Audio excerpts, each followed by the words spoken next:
Hello my dear students, how are you all? I hope you all are good. So today in this video we are going to study the chapter 14 of your 6th science book which is water. इसमें सबसे पहले हम इसके defines को study करेंगे. First define है natural water. Water obtained from rain, river, canals, stream and sea as well as the under the surface of the earth is known as natural water. Natural water वो water कहलाता है जो हमें rain से मिलता है, river से मिलता है, कैनाल्स, स्ट्रीम और सी से मिलता है, और अर्थ के अंदर सरफेस में भी जो पानी हमें मिलता है, वेल्स जैसे कि वहाँ से मिलता है, तो वो भी नेचुरल वाटर कहलाता है. Evaporation, the process of changing water from its liquid state into vapor state is known as evaporation. Evaporation वो process कहलाता है जिसमें कोई भी पानी liquid state से vapor state में change हो जाता है, तो ये process evaporation कहलाता है. Natural calamities. A natural calamities are a bad natural event that are outside the control of humans. Natural calamities ऐसी नेचुरल इवेंट्स होती हैं, बैड नेचुरल इवेंट्स होती हैं जो कि ह्यूमंस के कंट्रोल से बाहर होती हैं, जिस पे ह्यूमंस का कोई कंट्रोल नहीं होता. इट में result in loss of life, injury and damage of property. इनका जो रिजल्ट होता है वो लॉस ऑफ लाइफ हो सकता है, बहुत सी इंजरी हो सकती है और प्रॉपर्टी डैमेज होता है. For example flood, earthquake, hurricanes etcetera. Fourth define is rainwater harvesting. Rainwater harvesting is the collection of rainwater and storing for future use. Rainwater harvesting किसे कहते हैं? जब रेन के वाटर को कलेक्ट किया जाता है और उसको फ्यूचर यूज के लिए स्टोर कर लिया जाता है, तो वो रेन वाटर हार्वेस्टिंग कहलाती है.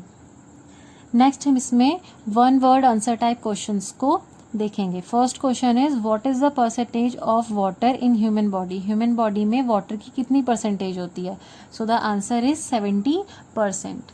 Second question is what is the falling of water drop from cloud known as.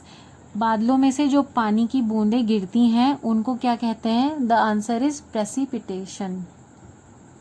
Question 3, name 2 large water bodies. 2 large water bodies के नाम बताने हैं, sea and ocean. Fourth question is name the process by which water vapour changes into cloud. वो process का नाम बताइए जिसमें water vapour clouds में चेंज हो जाती है, तो उस प्रोसेस का नेम है condensation. Fifth is name the main source of water on अर्थ. अर्थ पर जो वाटर का मेन सोर्स है वो क्या है? The answer is rain. Next अब इसमें कुछ दूसरे क्वेश्चन आंसर्स को देखेंगे, जिसमें फर्स्ट क्वेश्चन है हाउ आर क्लाउड्स फॉर्म्ड. बादल किस तरह बनते हैं? सो आंसर है when the air moves up. जब एयर ऊपर उठती है, इट गेट्स कूलर, तो वो ठंडी होती है. एट सफिशियंट हाइट, एक सफिशियंट हाइट पर the air becomes so cool, वो एयर जो होती है वो बहुत ठंडी हो जाती है.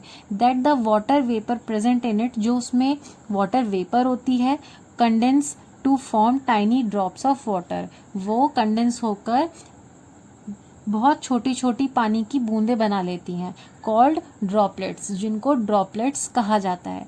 It is the tiny droplets that remain floating in the air.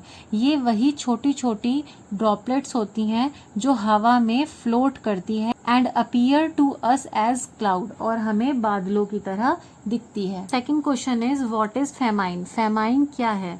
If there is no rain for several years in a row, अगर बहुत लंबे समय तक, काफी सालों तक कोई बारिश ना हो, it leads to a drought, तो एक ड्राउट की कंडीशन बन जाती है, सूखा पड़ जाता है.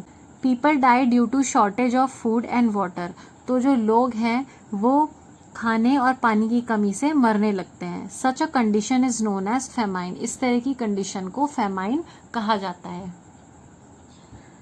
Third question is what causes flood. Flood कैसे आती है? Heavy rains during the monsoon month lead to much water in the river and they overflow.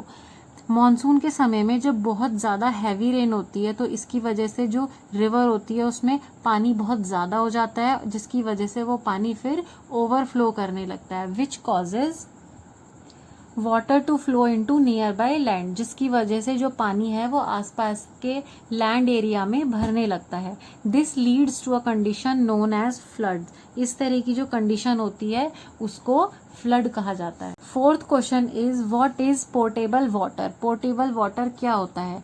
The water which is free of germs and other impurities and it's fit for human consumption is called portable water. वो water जो पूरी तरीके से साफ होता है, जिसमें कोई इम्प्योरिटी नहीं होती, जर्म्स नहीं होती, और वो ह्यूमन के कंजप्शन के लिए बहुत ज़्यादा फिट होता है, तो वो वाटर पोर्टेबल वाटर कहलाता है।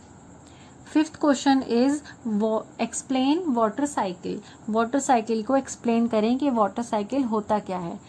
The water cycle is the path that all water flows as it moves around earth in different state. Water cycle एक तरह का पाथ होता है जिसमें जो पानी होता है, वाटर होता है, वो अपनी अलग अलग स्टेट में अर्थ के चारों ओर मूव करता है।